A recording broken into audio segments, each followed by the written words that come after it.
C'est l'histoire d'une renaissance, celle d'un château construit au XVIe siècle par François Ier. Un monument qui, après une longue période d'abandon et 4 ans de chantier, devient aujourd'hui une place forte de la francophonie.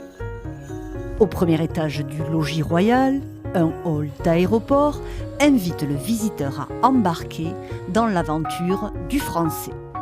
On part d'abord dans un pays matériel qui est la langue française, qui est elle-même un vaste pays et un monde de création. Le français est parlé un peu partout dans le monde. Une langue monde parlée par plus de 300 millions de locuteurs que ce parcours permanent nous donne à voir et à lire grâce à une bibliothèque garnie de milliers d'ouvrages de tous horizons.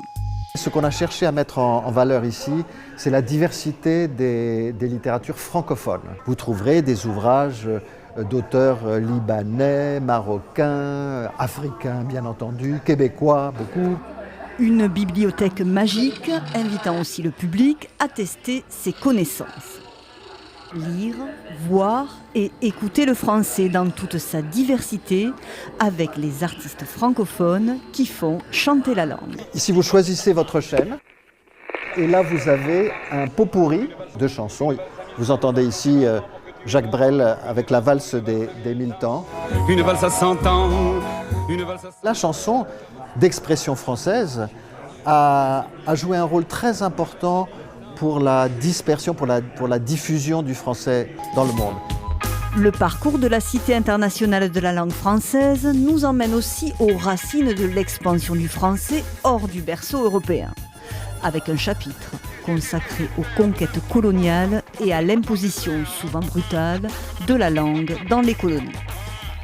En venant dans cette salle, on voit le processus violent, parce que ça a été violent. Des fois, on est rentré par d'autres moyens que j'appellerais les 3M. Il y a les missionnaires, il y a les marchands, il y a les militaires. Langue de libération et d'émancipation aussi. Mamadou et Bineta, pour moi, c'est avec ça que j'ai appris les syllabes en français, quand à l'école primaire en 70. En 1970, en Haute-Volta, maintenant qui est devenu le Burkina Faso. Donc voir ça là, ça me meut beaucoup. Pour moi, cette langue a apporté tellement d'ouverture aussi vers le monde.